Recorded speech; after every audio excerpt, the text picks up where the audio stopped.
Yeah. Don't ignore the person behind the curtain. It's intentional. It's cool. Hello. Lose the piece of clothing every time we saw you. It's fine. Okay. Nice talking to you. All right, ladies and gentlemen, we are back for another episode of the Sunshine State Happy Hour, powered by Florida Beer Blog and Florida Beer Media. This is Dave, your host and author, openly hating Philip for his beautiful setup, but we're going to talk a little bit about that here in a couple of seconds. In the meantime, Steve, I know you used to live in Central Florida. Did you ever go to a Popka? I did. You did. So why? What? Why? Because I lived on Alafaya? No, Cimarron North is where I lived. Oh yeah. Very cool. I used to work in the Goodings right there off of. I don't even remember where the road is now. I used to work in the Goodings video store back in the early 2000s. So that was a while ago. Yeah. Wow. I just learned something about you I never knew. That's amazing. and okay. What vegetable is a Popka named after? Or does the word Popka mean? We know the answer. I know you know the answer. I'm asking Steve. I have no idea. I couldn't tell you. Steve. Gentlemen, do you like French fries, Steve? I do. Okay. There you go. Oh. Give you a hint. Named after a French fry. Yeah, so the reason I bring up a Popka is this is where today's featured brewery is out of. 3 Odd Guys Brewing, which is 4 guys and an orange couch. Really, why didn't you just name it 4 guys and an orange couch? You should start with the orange couch. Has always been more popular than we have ever going to be, or we're going to be. So trust me, orange couch and 4 other guys. So even if the beer stops, at least you've got the orange couch. That's exactly right. All right, so there's several people that just moved to Tallahassee. That is quite amazing. All right, gentlemen, so we have, and I'm pulling up this information because I'm woefully unprepared because I'm the worst host ever. Absolutely. And you can tell because I've got a microphone and I'm just sitting here openly hating Philip for his just beautiful, beautiful setup. Yeah, I got it today. Just got it today, just for this, just for you. All right, so we have Chris, Philip, and Josh from 3 Odd Guys Brewing. Who are we missing? We're missing the muscle. You're missing the financial muscle behind. Yeah, the muscle. We don't even we forget his name. We just call him Muscle.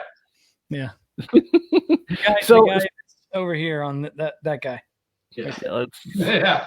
Yeah, the guy on the side. Yeah, the one on the right hand. Yeah, that there you go. Right there is missing. Yep, that guy. All right, so I guess that leads the question, and I know that it was supposed to be answered some time ago, and I know the answer is out there. Why not say 4 guys? Why not just mention the couch and ignore the guys? I'll let the boys answer that one. Oh, it's all good. Well, there were originally 3 of us that started. And then, of course, things changed. You started a new business. We started doing things, and more people came to join the family, as we call it, because it's friends and family all into one. I mean, it's beer, right? Beer and bringing people together. So it just kind of grew from there and looking at great growth in the future. Definitely. That's amazing. And, of course, the garage with 3 guys. That's basically it. And, of course, the big question is, why a Popka? Because you're relatively close to Crooked Can. And I know that just from talking to them that you are relatively friendly with the guys at Toll Road. Oh, yeah. And kind of work with them quite a bit. And obviously, it doesn't take much to go a little bit farther. And obviously, downtown Orlando is really starting to finally come into its own. And we're not even going to talk about what happens if you go west on I-4. Exactly, because that's beyond that. That's a dark zone. Exactly. Hey, Auburndale is where it's at, my friend.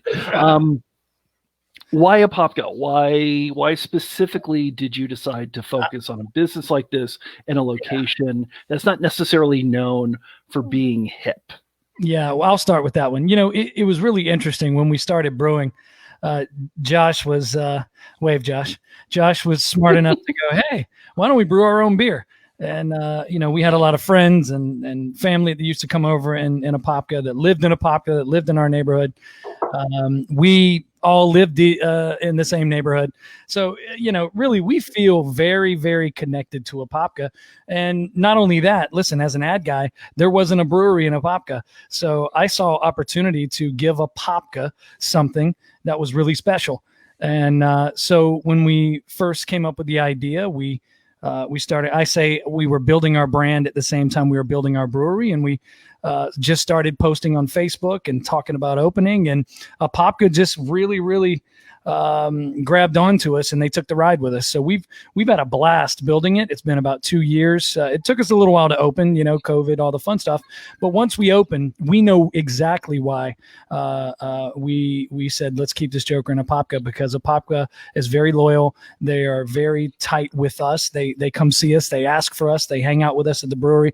So we feel at home in Apopka, and we know they needed something special, like our surrounding areas and our brothers. We call them brothers because we all know each other. Friends out at Crooked Can, friends out at Toll Road. Every brewery we go to, everybody's supporting us, and we support them. So, but we wanted to make something special in Apopka.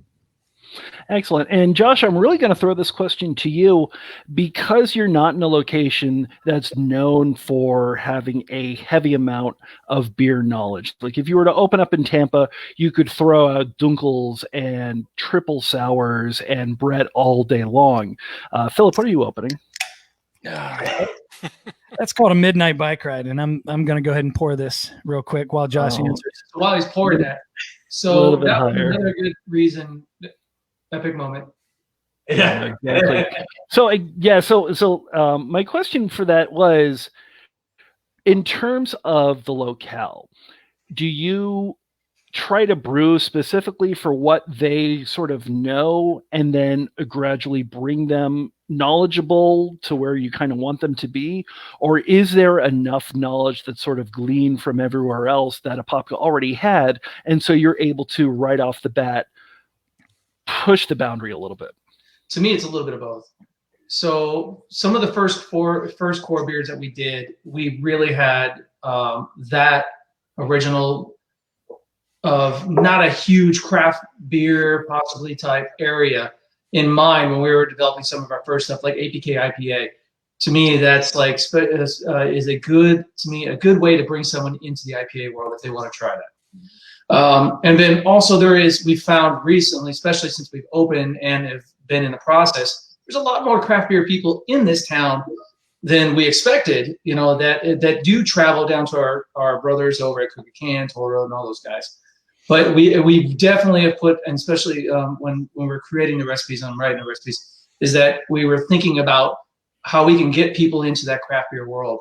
What is some stuff that we could create that is a good way to start them off into the IPA, start them off into a sours and stuff like that to bring them into it. And that's why we have some of those beers that are, to me, like, again, is like the APK IPA and the Chief's Horse Feathers Blonde Ale is a great way. And then they say, oh, wow, this is actually pretty good. And then we can start showing them some more of the stuff that you could find all over the place in Tampa and everything with all the crazy fun beers. But we're still going to be doing a lot of those crazy fun beers. But I think it's great for this area to kind of, and it's kind of cool in a way you're introducing it to a small locale area and to bring them into the wonderful world of the craft beer. Awesome. So what is Midnight Bike Ride? What is Philip drinking right now? It's really an beer or the story, because it's kind of two, Both. Bring it. Let's give them both. I was going to say, Apopka, how close are you to the West Orange Trail? That was a particular fun haunt of mine right when I lived in the area. So yeah, it runs right by us. Yeah. They ride right past us. But it was funny because APK IPA, going to what Josh was talking about, what's interesting about the APK IPA is we said we wanted to brew a balanced IPA that didn't scare anybody that was new to an IPA. So, for example, we all like bitter and hoppy, but not everybody likes bitter and hoppy. So what we did is we said, if we're going to call this Apopka's beer, we're going to balance it out a little bit. So Josh came up with a killer recipe that to this day is still one of our most popular beers. Second to that, is in creeping up in popularity is Midnight Bike Ride, which is a double, which is just unbelievably tasty, but also balanced. It's a little more hoppy. It's a little more bitter forward, right? So it's a really, really good beer, but still balanced. So creeping up right behind that is the double IPA Midnight Bike Ride. That was two of the beers that have been praised by our friends locally, our family locally. So we really ran with those as the beginnings. Finch Check Brown Ale was really where it all started, though. Josh, tell them the story about Finch Check Brown Ale real quick. So Finch Check Brown Ale is actually the first beer that we ever created. And to me, that the actual story of how the name goes or the beer itself. The story is actually hilarious. Tell them about the beer. Tell them about the beer.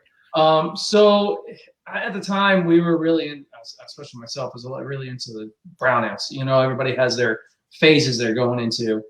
I wanted something, because when you think of a brown ale, a lot of people think this, chocolatey flavor, or just, or you're thinking of dark, and a super crazy spectrum of dictating of what a brown ale is supposed to be. Well, we were talking, and what does make the perfect brown ale for us? And to us, it has some of that chocolatiness, but it's real dark, but it doesn't have that crazy super mouthfeel where you feel like I need a water after this. It's dinner. It's basically a meal. Yeah, it's super smooth, and it's not overpowering on that flavor, but it still gives you that wonderful brown ale and some of that slight chocolatiness to it. But then the story itself is going other. The Fence Check is, so when we decided that we were going to start brewing initially, we were all neighbors hanging out. And we used to hang out with one of our friends' fire pit out in the backyard. Of course, we'd be drinking until late hours of the night. Wives would lock the doors and say, you can't come in. And say, hey, I'm going to go check the fence real quick. You got to pee eventually, right? I mean, it's Nice.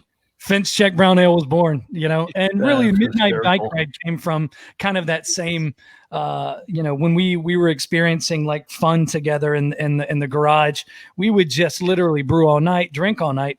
And some of us would end up grabbing the kids' bikes and going for a bike ride. And all the time it's around midnight. So the neighbors got to love us, got to know our brew sessions, got to actually enjoy some of that fun with us in the long term. So, a lot of our beers, all of our beers for the most part have a story behind them. And that's what's real important to us, because our mission statement on all of our documents that we put out there are simple. What makes a beer good? The taste, of course, right? But what makes a beer great is its ability to bring people together. We really, really live by that. That's our standard. That's how we want our hop stars who are in the brewery. We call them hop stars. They're not bartenders. That's how our hop stars really look at everything. They learn our beers. They know the beer. They treat you like family when you come in. That's really important to us because, like you said, we got a lot of brothers brewing a lot of good beers.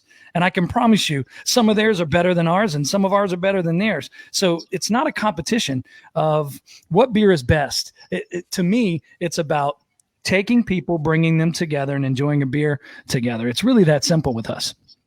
And Philip, real quick, you still owe me for my daughter's pink beach cruiser. I did. Do you remember that night? I at that point, I knew I needed to lose some weight. Nice. Now, one thing, and Steve, I don't know if you've been kind of watching social media and seeing them sort of pop up.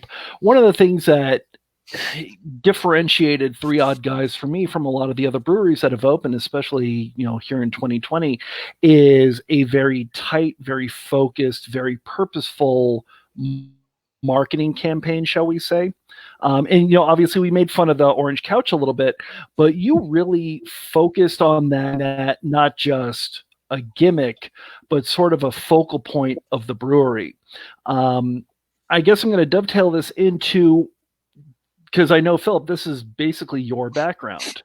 And when did this need to create sort of an overarching, all-encompassing image style for the brewery? When did that come in, and at what point does that style sort of start to dictate the beers that you want to go through your system, or did the beers come first and that tried to dictate the style that you made when it came to building your brand?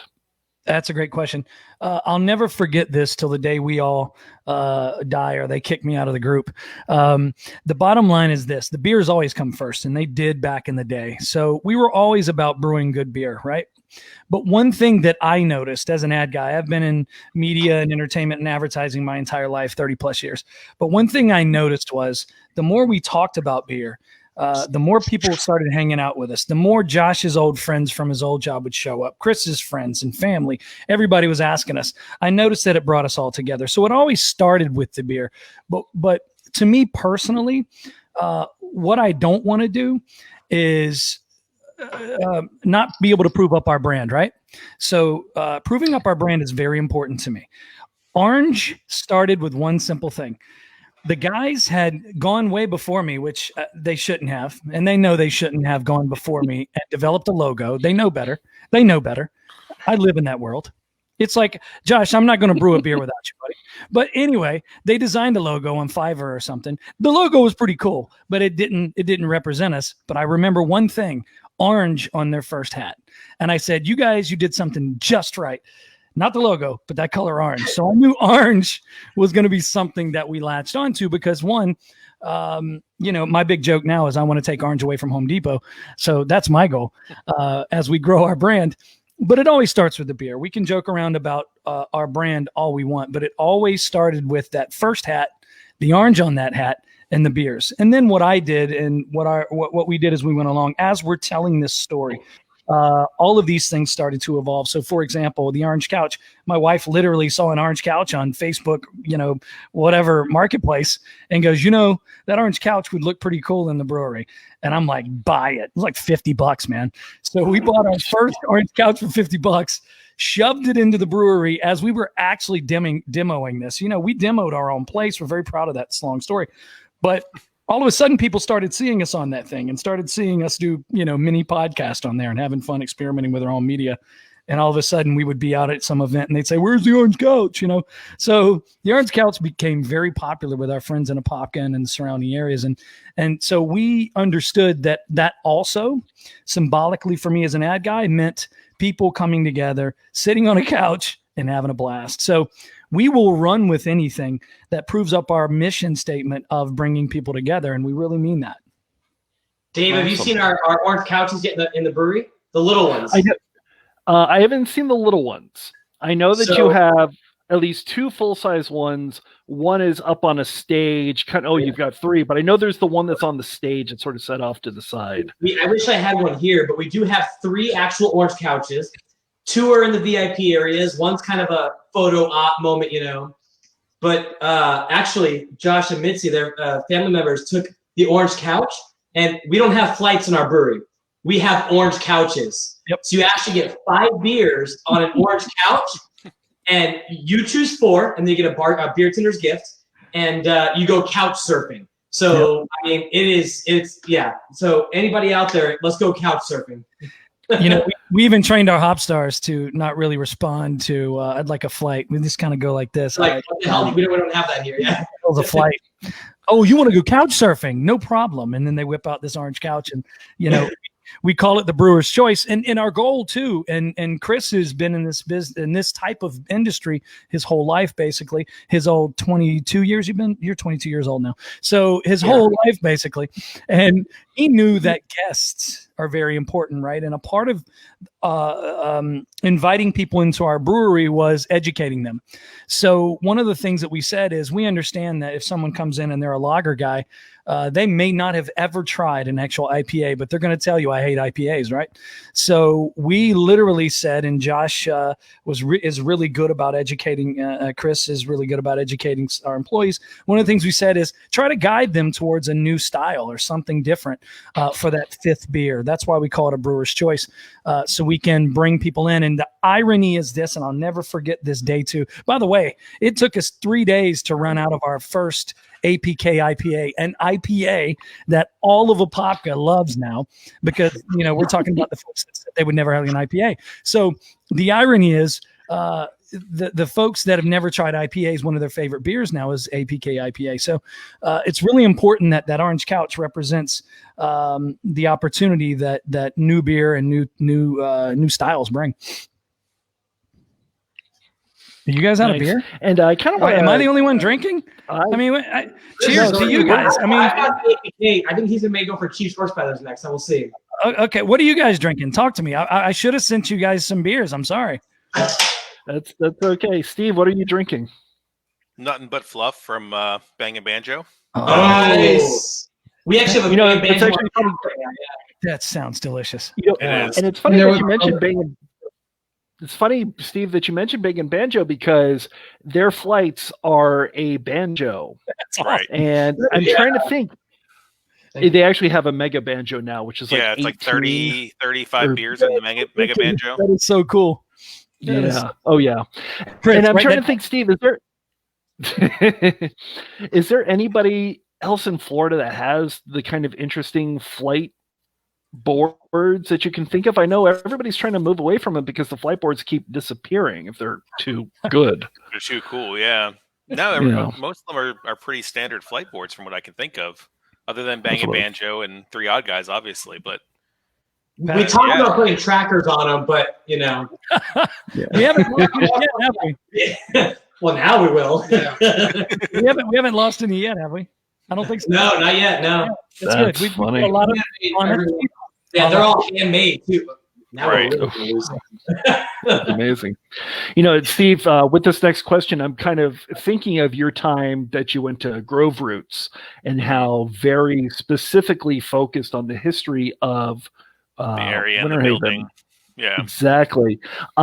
With obviously APK IPAs, just as a touch of a nod to a pop cup, is kind of celebrating the history and the culture that's in that very particular region of Central Florida, something that you're looking towards doing, a little bit down the line?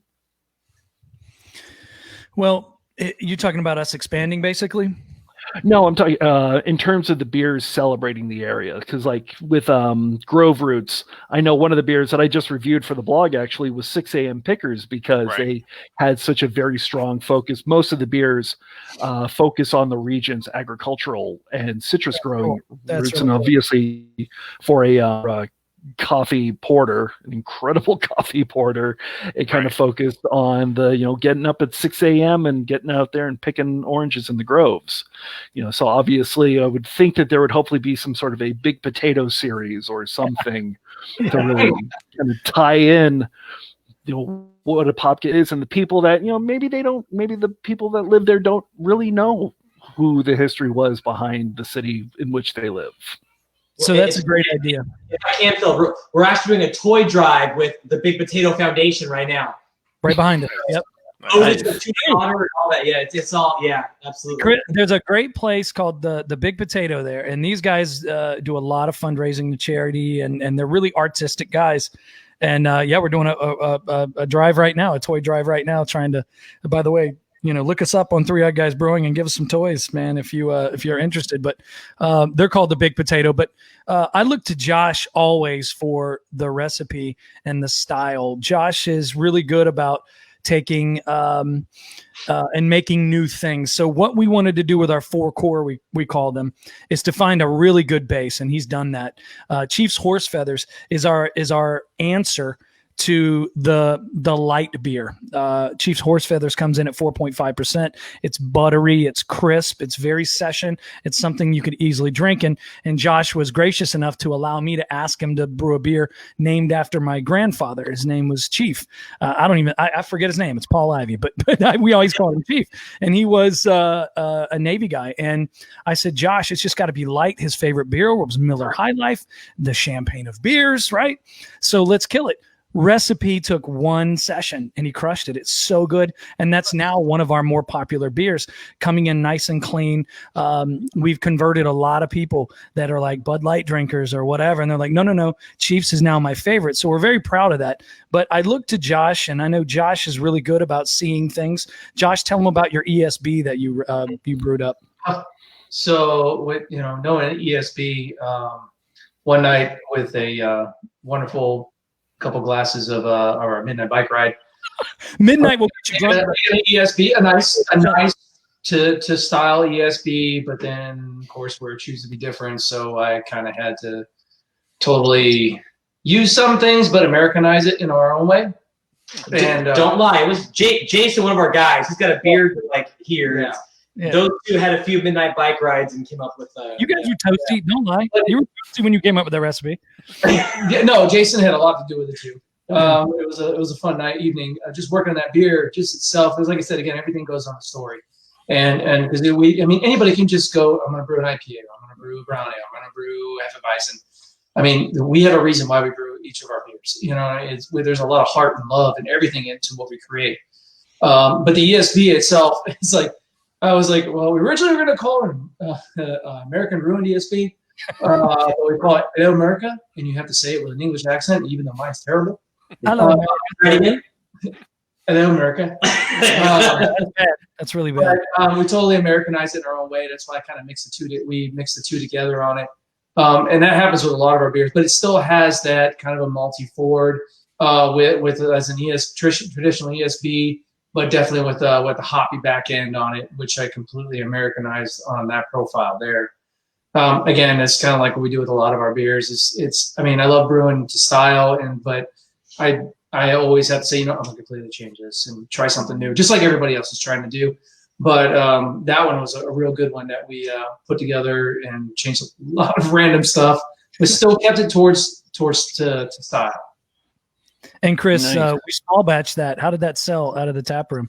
I think within two days or so we were out of it. So we did a little VIP tour for our VIPs and then opened it up, and it was yeah.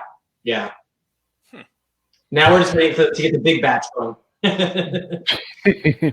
Well, I almost hate to say this, but you were under construction and you did open during the quarantine, which means that obviously what it looked like when you finally opened the doors was very different from what you had in your mind. So even going back to construction and then getting your facility, getting your tap room sort of open, what sort of changes did you have to make? Did it take a little bit longer than you were expecting? Talk about that sort of experience.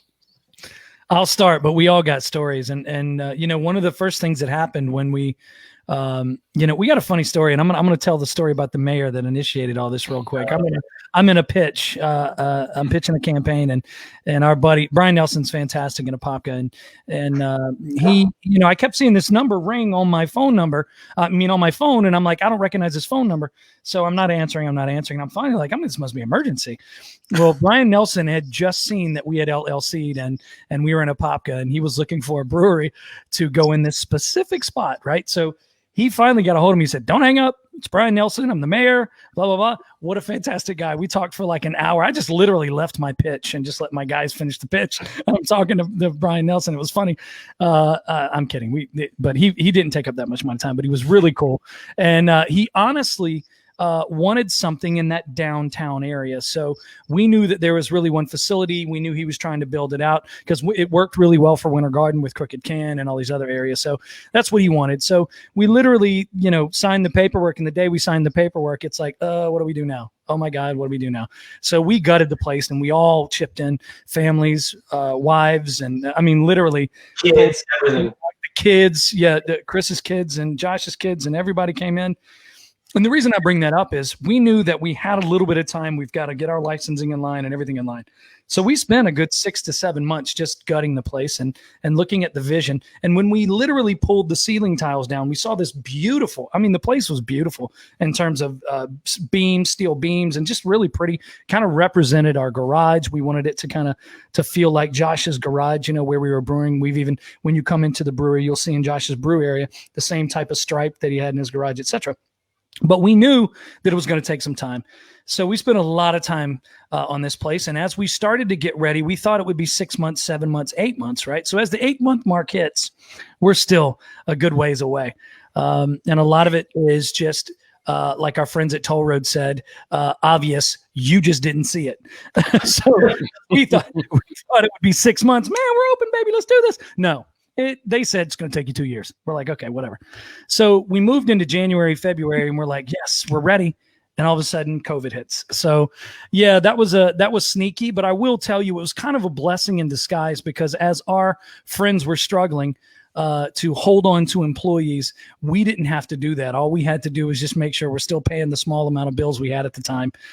We didn't have to let people go. So it was kind of a blessing in disguise. We can sit there and say it took us a year and 8 months to open, but 6 months of that was kind of COVID related. And frankly, I'm kind of glad we didn't, because we now have 8 employees.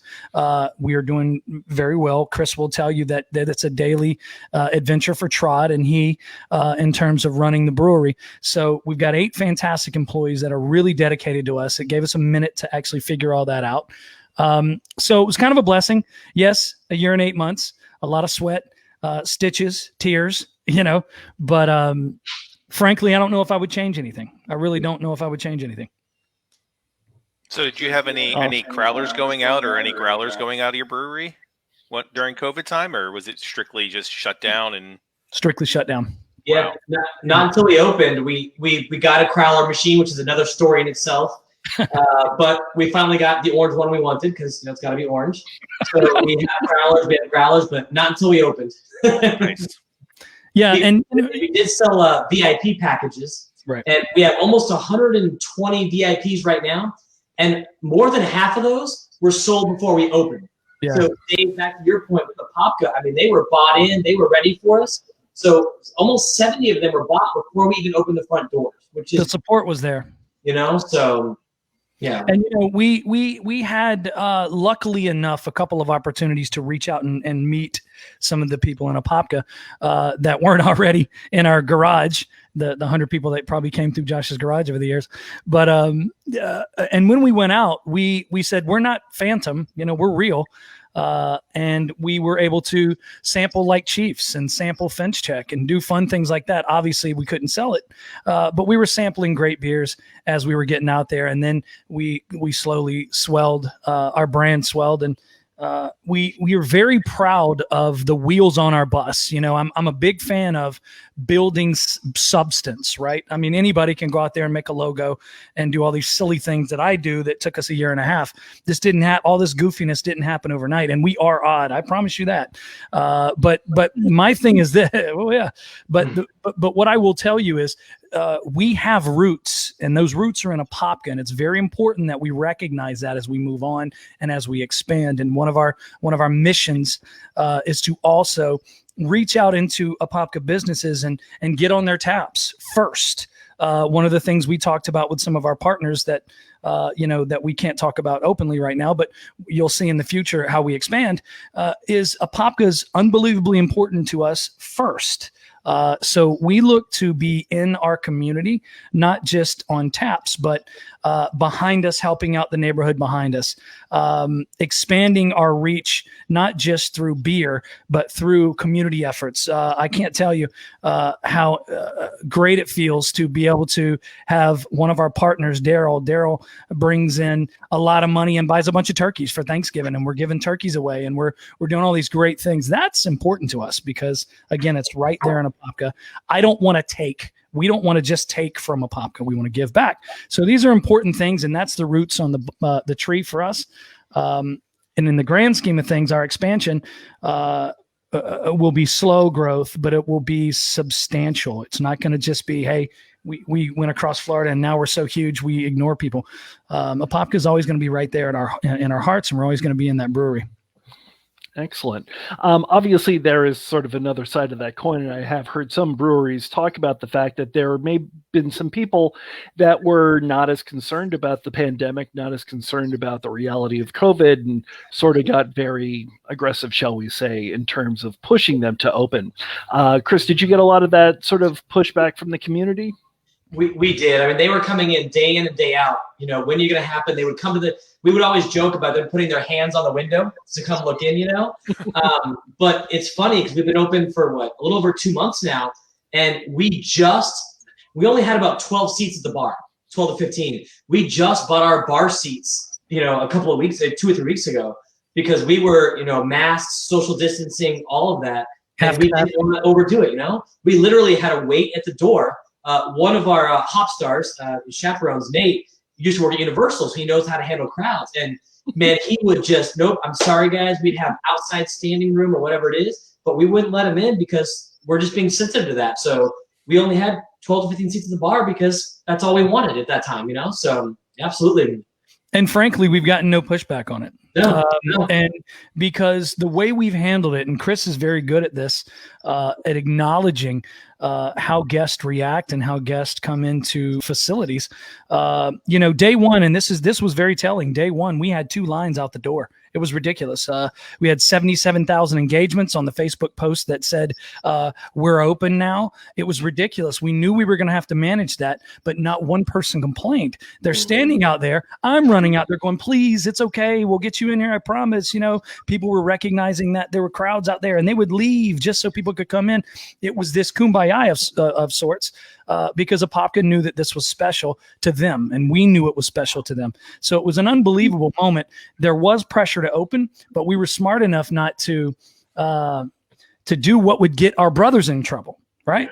We knew that if we're sitting there with tons of crowds in there making a lot of money on day one, it could harm our brothers as well. So, we just frankly, just speaking openly, bars, wink, wink, bars were getting everybody in trouble, and we were being lumped in with bars. And we knew that we weren't going to be the guys that said we're a bar right up with these guys. We don't care about masks and all these other issues. So yes, lots of pressure, but the way we handled it was as tactfully as we knew how. But the good thing is we had guys like Chris, Trod, who is in finance as well, seeing the balance between needing to make money and the balance between safety. And we still live by those standards today. When we have parties come in, we make sure those parties are of a certain number, wearing masks, and then and really kind of quarantined in a certain section of the bar. That way, if we do have guests come in, we're still social distancing. So we're very tactful. We haven't gotten any pushback yet. And then financially, we are still doing okay in the midst of this pandemic. Nobody's making as much money as they want, I'm sure, but we are still doing okay. So we still joke about the fact we haven't had a grand opening yet, and we won't, because the obvious reason, when you have a grand opening, here comes the crowds. Right. So we've acknowledged that. Exactly. And then, Josh, my question for you, obviously building a brew house, building a system, building the ingredients and basically the stockpile that you need is difficult for a new brewery anyways. Doing this in the middle of a pandemic, was that just a little bit harder? Were there some things that you wanted to get that just weren't as easy to come by as maybe some other ingredients? How was that in terms of building out your stockpile, building out the recipes, and for when you eventually did open your doors? It was definitely challenging at first, but I was fortunately been able to work through a lot of that stuff, but haven't had a whole lot of additional issues with it. But it's been pretty good. I can't really complain a whole lot about it. I mean, said again, in the beginning, it was a little bit of a challenge, a new system, working that system, trying to figure that out with the way it is, but I haven't had a whole lot of crazy issues with it. I think the only thing you're dealing with now is anytime that there's a specific recipe that you're being asked to brew, an event or something like that. Now you're dealing with not being able to get a specific type of recipe, an ingredient. But for the most part, we all have our little section to handle, and we were lucky enough to handle them on our own aggressively. Trod doing very well on the financial side, and me handling the brand, and Chris handling the ops, and Josh handling recipes and all of that fun stuff, and making sure that we knew exactly what he needed. It has worked out to date. Sure, there was hurdles, but in the grand scheme of things, I don't think we had the issues on the brew side for obvious reasons. Josh is moving into a much larger system than our little 14-barrel Felipe that we were brewing on. But I mean, 14 gallons. But 14-barrel would be great. 14, exactly. Whoops. And I'm not even drunk. But the 14 gallons is still very, very special to us. We still have Felipe in our 1-barrel in the brew house, and we're still going to brew small batches for our VIPs and all that fun stuff in the future. And Smash. That's the one I was telling you we were trying to find those ingredients for. So, I think what I'm wanting to know right now is, what is you guys' favorite beers and what is your favorite breweries? You can be honest. Steve, I'll let you throwing go it back first because I have to be a little on the diplomatic side when I talk about things like that. Like my ravenous pig hat that I just got in the mail Right. today. Hey, listen, that's awesome. We're actually doing our holiday party for all of our employees at Ravenous Pig next week. Nice. Nice. Nice. Andy That's Pants? funny. That's Andy Pants, right? That's Andy Pants, right? Ravenous Pig. Yes, it is. Yeah, they just released that. Yeah. See, I think So- right now my personal favorite would probably be Orchestrated Minds in Fort Lauderdale. Very nice. He does nothing but small batches. He's rotating his taps like weekly, it seems, on Untapped. I'm getting That's updates every insane. day. Yeah. I'm sorry, Josh. We're not going to do Yeah. that to you. It's insane, and the stuff he's putting out is quality. Awesome. I got a bottle of his 1 year Mumra, which is a 16% monster that I'm popping into this weekend. I can't wait to taste that thing. Sweet. Amazing. How far is Fort Lauderdale from here? I was about to say. About 3.5 hours. About 3.5 hours. Yeah, he Done. brewed that beer in collaboration with Three Sons. So Right.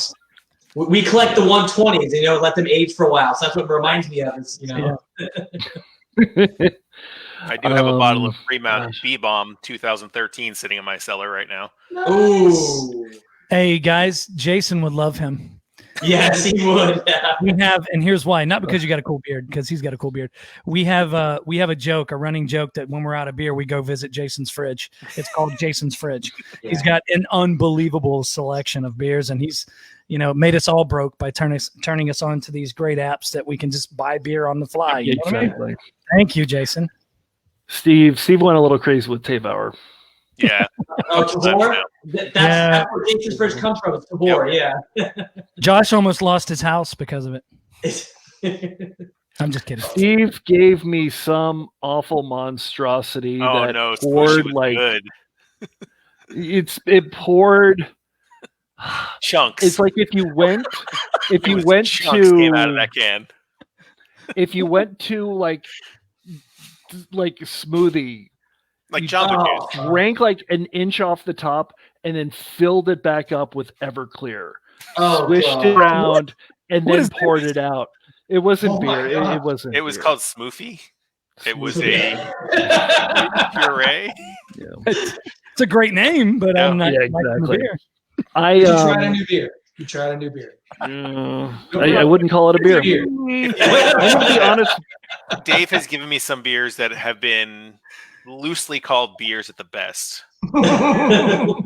Dave. And I expand. What are you talking about? Uh-huh. What are you Bloody talking Mary about? beer was the one I'm thinking of most. Bloody Mary. Which one was that? Well, It was a few years ago. I'm Well, not. it's funny because Josh and Mitzi, his wife, will both get on Tabor, so they don't know what they're going to get or who's for who. So, Or what the bill's going to look like at the end. Right, right. Yeah. I'm not a sour guy. Do you guys like sours? Yeah, we'll definitely get there. And especially, I'll say sours really seem to be taking off quite a bit, Yeah, they do. especially down here in South Florida. A fruited sour, a Florida Vice is just like the beer of Miami-Dade County. Our buddies at Broken Strings are killing it with their sours. Have you guys had any of the Broken Strings? And listen, I'm not a fan of sours. I openly said it, but that cola sour they had, what was it called? It was Cherry Cola. Cherry No, cola. that was you talking about the mountain, the Cherry Cola. no, No, it was the cherry cola. Yeah, it was it was like a Mountain Dew Red, I think it was. Code Red. Code Red. No, I didn't do that one. It was the cola because it had the cherry Coke looking thing on there. But let me tell you, crushed it. That was the first sour. I was like, okay, foray, entree. I'll take this. It wasn't bad. I actually got a little four pack to on the go home. sour spectrum, there's that nice line you can tote that's like still kind of an IPA, but not quite. And then all of a sudden, it's like lemonade. Yeah, exactly. That's so true. Dave, it's funny when Jason started ordering our beers, he would add one or two sours. And I'm like, man, Apaka's not going to take this. We need to be more safe, and we cannot keep them on tap. Oh, they're killing it. It's banging banjos to this, to that, to sour, and they wanted to hit you back here, like that Jolly Rancher. Sours, they're eating sours hot. are great hot weather beer. They are great hot weather. Sour any time of the year, and it's a perfect beer to have. Yeah, True. Well, as we take over all 12 taps, and hopefully open up another hole for 12 more taps. Josh has got plenty of recipes. He's got 36 recipes, and we always joke about how we're going to get to that sour and where we're going to be brewing that from and how we're going to be brewing it. So him and Jason are working hand in hand, because obviously Jason loves sours. He's a sour guy, and whenever I have a question about sours, he's like, "Oh, let me tell you," and he'll spend 50 minutes with me talking about sours. But whenever I talk about anything I want to talk about, he's like, yeah, whatever. But the bottom line is he loves sours, and he's going to be our guide, our foray into Josh's first couple of sours that he brews. But we'll eventually get there. I think what we're trying to do right now is brew 4 good core beers that people love. And one of the largest compliments I think I got, it was probably week 1, and I told the boys about it, and Josh should feel good about this. One of the things that we didn't do was try to overachieve or be too cute day one. And I think people appreciated that. One of the things that we talked about early on for years was just brewing good beer. And that's what we did. So this gentleman comes in. He is well-traveled. He joked about all of the breweries he's been to, and he's a real calm guy, real normal. He said, "I'm going to try your IPA." He drank the APK. It was really late at night. He was like the only people left. We were about to close, and he sits down on the couch, and he just kind of he does this to me, and I walk over to him, and I go, "Yes, sir. You need anything? Are you good? What do you think about the beer?" He goes, "I'm gonna be honest with you." He goes, "I'm an IPA guy. I've been to hundreds of breweries. I visit breweries else. I travel," because he traveled for business. And he goes, "I love this IPA." And he goes, "Here's why. You didn't get cute. You just brewed a good beer." And I'll never forget that conversation. He said, "You just brewed a good beer." And we appreciate that, because Josh is an incredible brewer, and he can probably do whatever he wants to do when it comes to recipes. But one of the things that I felt really good about was a guy who's well-traveled, who has probably had tons of beers, that has had everything from a slushy to a very hoppy hazy, came in and said, "Your beer's fantastic. It's very balanced, and that's a really good beer." Compliment. And nice. That's something that we're very proud of, is making our 4 core beers very balanced, yet tasty.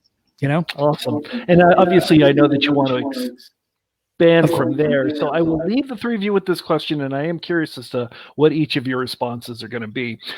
Once you finally get there, once you have officially seasoned a Popka and you're able to really go for it, what is the style of beer that you definitely want to put on tap, and how do you know when you will be able to finally put that beer on tap, once you know that it's time that it will be accepted?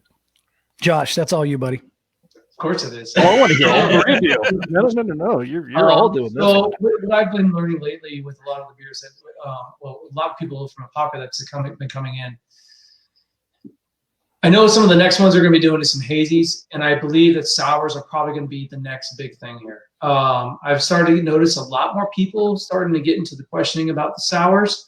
And they've been trying more of the sours out here, and the hazies, definitely. That's like this huge kick still out here. But and I have a bunch of different ideas, and some that we have that we're going to be bringing out. But I think those are probably going to be the next huge things that we're going to probably be doing, on top of some of the other stuff that we already have created. And I think, there's a series that Josh will get in his head, and one will become a base beer that spawns other things. It's really fun to watch Josh work in terms of being a mad scientist, as we joke about, because I know he wants to bust out and probably do all these crazy things. But let's be honest, we're now a business. The recipes have to make sense for us, right? So as I hear Trod in my ear right now, as Trod is sitting on my shoulder talking to me, the first thing he's going to say is, "Will this sell inside the tap room?" And I know that we can get cute all we want, but we're still a business, and we're still here for a Popka, right? So to get too cute means small batch to us. So I really appreciate what you had mentioned earlier about, listen, this guy is just pumping out small batch. He'll do 1 a day, 2 a day, 3 a day. I appreciate that. And I know Josh appreciates that too, because it's that substance that gives Philip and Trod and Chris an opportunity to say, did that work? Right? Because as we move into other people's into restaurant taps, and as we move into potentially distributing our own beers, like others before us have done, we need to really be thinking about who gives a shit. Sorry if I cussed. Sorry about that. That's what I always do. Who gives a shit? So if they don't give a shit, three of them. If they don't care, then why do it? Right. So we can small batch our taps at the brew house all day. And that's what I think Josh will start doing on some of the experimental stuff that he really wants to do. And I know he does. He's got sours in his mind. He's got some ciders. He's got all these fun things in his head and some experimentals. But frankly, we still have to feed our buddies in Apopka, and we still have to feed our family. And we know that our 4 core beers are doing really well right now. Chief's Horse Feathers, I don't think we can keep it anymore. That is such a great beer. It's I really don't drink lagers and ales, light ales that often, and I'm crushing Chiefs as I go in the door, not just because it's my grandfather, but it's a great beer. So my answer would be simple. We will go there when we need to go there, when the demand is there, and when people are saying, why don't you guys try something? And I know Josh wants to try some things. So it'll start out on a small batch, and then like our brothers, it'll take on a life of its own, and then we will expand it. And I think that's just how we look at things, because we know how successful our 4 cores are doing right now. So my answer to that is I want to unleash Josh on the world. So at that point, you will know, because we have taken the tap room and fed it in a manner that has educated us, and then he will take it from there. Awesome. So when you take your fence checker and turn it into an Ode Bruin, let me know and I'll be there immediately. Thank you so much for coming on the show, Three Odd Guys Brewing. Next week, this is going to be a fun one, because obviously I'm a big fan of certain adjuncts in beers. Honey is one of them. And I actually found a honey harvester who harvests honey and honeycomb from crypts and mausoleums near New Orleans. Wow. This is going to be a fun one. And yes, people are asking him for meads and beers. Get Josh involved in that. I was going to say, just check in with us next week, Wednesday at 6 p.m. Eastern. If you're looking for information, follow us on FloridaBeerBlog.com, FloridaBeerMedia.com. We're on Instagram and Twitter at FloridaBeerBlog. Facebook, obviously, is FL Beer Blog if you're watching us live. And if you're not watching us live, hello from YouTube. Thank you so much for coming on, gentlemen. I do appreciate it. We will see you all next week for that very interesting interview. Drink Florida Craft and have a great evening. Thanks for having us. 3oddguysbrewing.com. Go for it.